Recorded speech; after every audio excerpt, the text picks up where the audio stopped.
The frightening tale of Akamanto says that the handsome spirit of a man wearing a mask waits in the stalls of ladies' washrooms, usually the last stall in a line. Once seated, the specter's voice will ask, "Do you want red paper or blue?" If you say red, you suffer a violent death, and if you say blue, you are suffocated until you turn blue and die. Deviating from these answers by, say, asking for ordinary white paper, will only have ghostly hands appearing out of nowhere, sometimes right out of the toilet you're sitting on, and drag you down to hell. But fear not, the way to avoid any of these fates is to politely refuse anything he offers.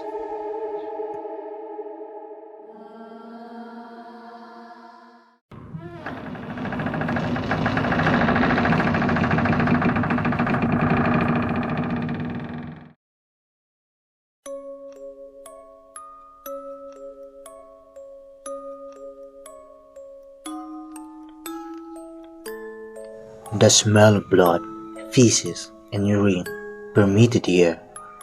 It was so strong that it woke me up. The last thing I remembered was running after I opened the last bathroom stall. I just remember tripping on my shoelace and hitting my head on the ground. I slowly touched my head and noticed blood trickling from the fresh gash. I must have blacked out after I fell. I scanned the room and saw my friend Rick laying in front of the last stall. His hands were covered in blood. "Rick! Rick! Rick!" I saw him twitch when he heard his name and wake up. He slowly got up, then screamed while looking inside the cubicle and ran away. As soon as he saw his crimson-stained hands, he cried in horror.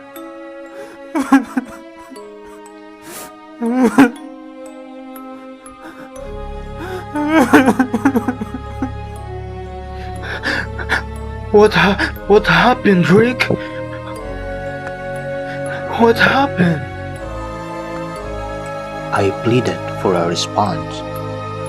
I carefully stood up while still holding my head. I looked at Rick, who was now crying in a fetal position. I slowly worked my way to the last stall and vomited when I saw Rick in shambles. There was blood splattered everywhere, and Tim was decapitated. His head was floating inside a toilet bowl. I looked at Rick and choked when I got a good whiff of strong iron scent. I backed away from him. From the corner of my eye, I caught a glimpse of the inside of the next cubicle. Sean was sitting on the toilet. He wasn't breathing. His skin was all blue, and he had dark marks on his neck, like fingerprints.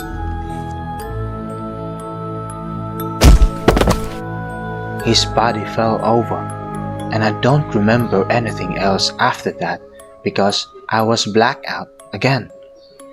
I woke up and sprawled on the bathroom floor. And next to me was Rick, whose bloody hands were in handcuffs. He was crying hysterically.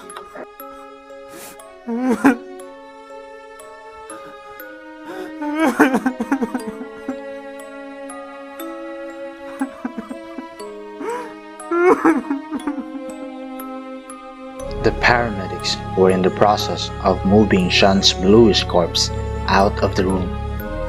Students and teachers were outside of the door, trying to peek inside.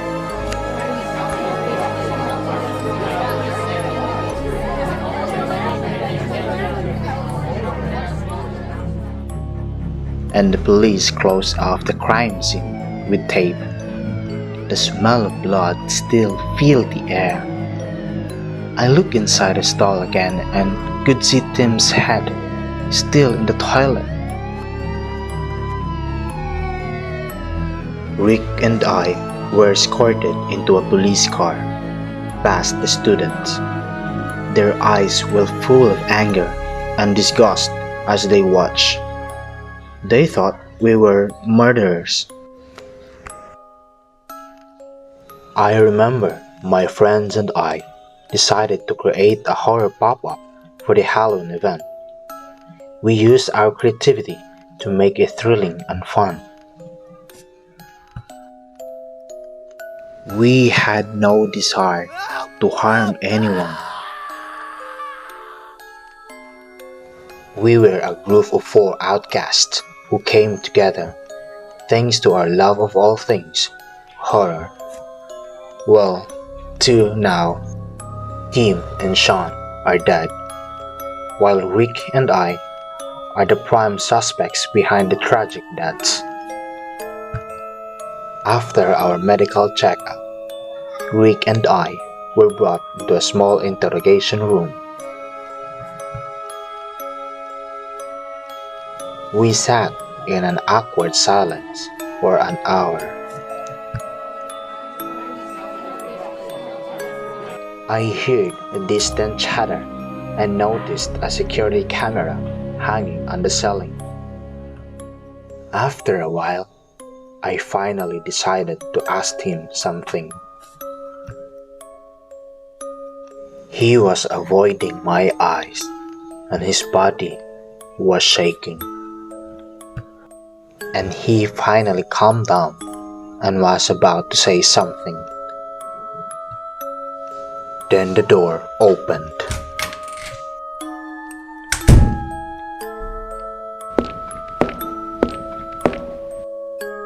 It was the lead investigator of our case. Hi, I am Officer Rand. He sat in one of the empty chairs. You were about to tell me something. You start at the beginning. I wanna go home.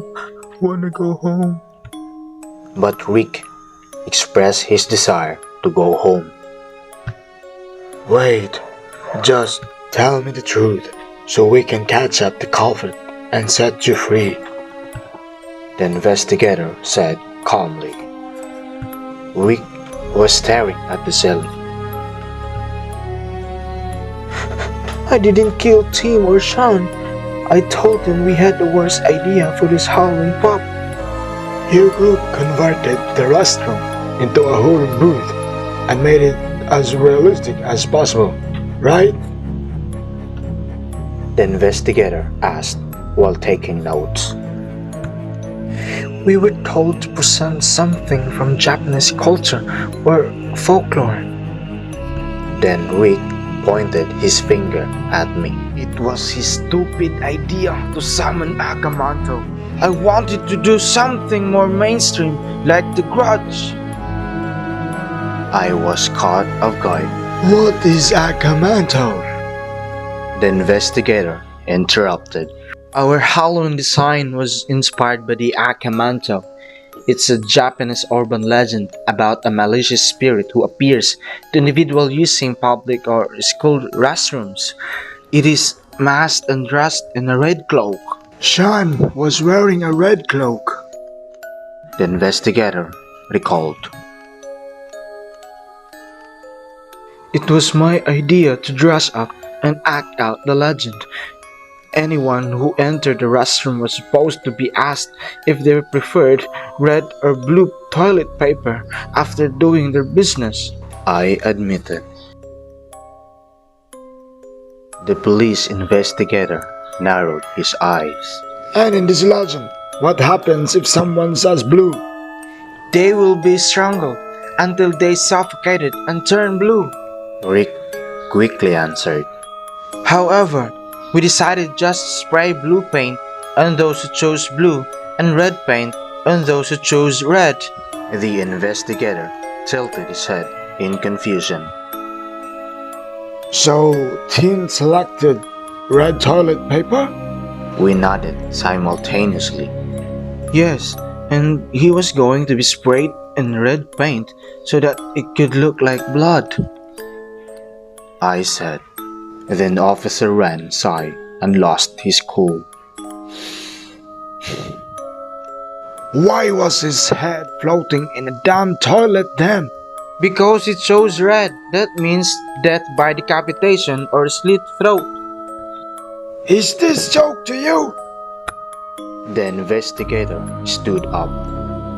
He was about to start lecturing us when his phone vibrated and he received a message from his team about the legend of Akamanto. He sat down and read it silently. Then he murmured, What the heck is wrong with you two?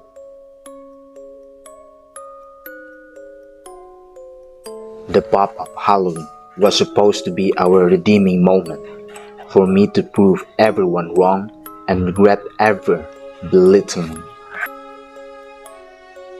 But it became too real. The spirit with a red cape actually appeared.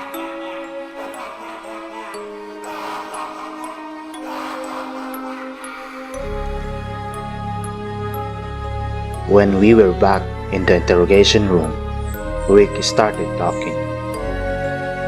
MI tasked Sean and Tim to spray paint on anyone who used the bathroom. We removed the toilet paper from each stall, so when they had to wipe, they would be asked if they wanted red or blue toilet paper. While MI and I were both assigned to the entrance of the bathroom. He was right. I recall that two students came out of the restroom, smiling after having their hair sprayed with blue and red paint. Then, minutes later, Sean came out and said Tim had a sudden stomach ache and was number 3. The smell was so strong that we had to close the bathroom, and Sean had a stomach ache after a few minutes. He tried to look for another bathroom, but it was too far away. He put on his mask to protect his nose and entered the restroom. And that was the last time we saw him alive. We wondered why the two never came out, so I asked Rick to check on them. I heard Rick screaming, so I followed him into the restroom. I saw him trying to keep Tim's body intact. Then I saw a floating red cloak, so I tried to run away, but my head hit in the stall and I passed out. Officer Wren slammed his fist on a table. I am not here to listen to your bullshit. 2 kids died and both of you are suspects. He pushed the table and stood up. Officer Wren escorted us to a cell and said he would ask another question again later. I'm leaving you two for now, but when I come back, both of you better tell me the truth. He walked away and he suddenly stopped and looked back at us.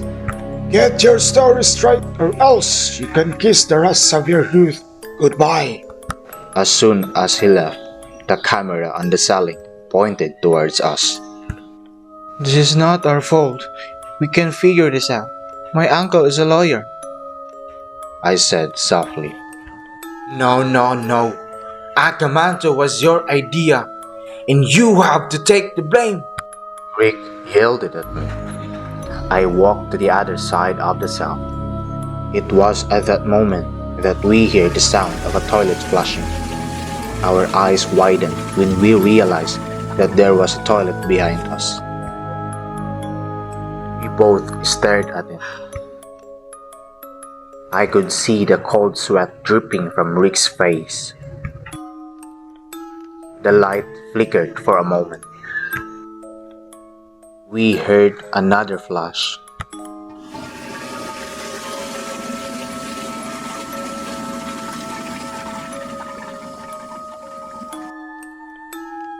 Then another.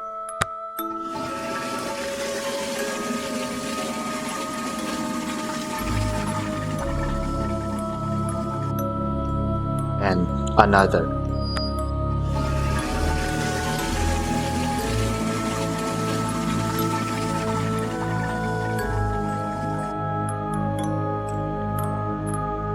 Whoever was controlling the toilet was clearly doing it on purpose. And then it stopped. We started backing away from the toilet. Rick screamed for help. Help! Help! He was shaking the bars, but it didn't budge. We braced ourselves for anything that would come out of the toilet, but nothing happened. Could it be that there was just an earthquake and it triggered the flash and messed with the lightning? That's probably what Rick was thinking, because he had a smile on his face as he was started walking towards the toilet. What? Are you thinking that the Akamanto would follow us here? He started peeing, and I smiled sheepishly. Then suddenly, a voice spoke from the inside of the toilet. Do you want red paper or blue? And Rick was trembling. We knew that if he responded red, the Akamanto would slit his throat. And if he answered blue, then the Akamanto would grab his neck and suffocate him till he turned blue.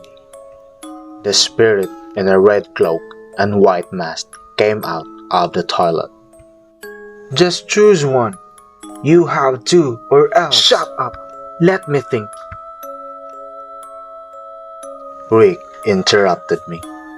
Okay, I chose blue. Rick whimpered. Suddenly, Akamanto wrapped its hands around Rick's neck and started choking him. I could hear Rick gasping for air and then dead in silence. I knew I was next. After Rick's body collapsed to the ground, Akamanto turned to me and asked, Do you want red paper or blue? I remained silent and just stared at it. After a few minutes, it disappeared.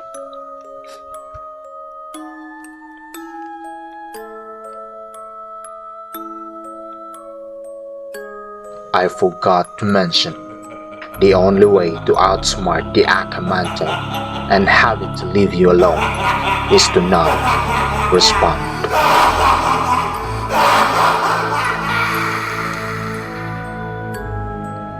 The Akamanto, the Japanese urban legend.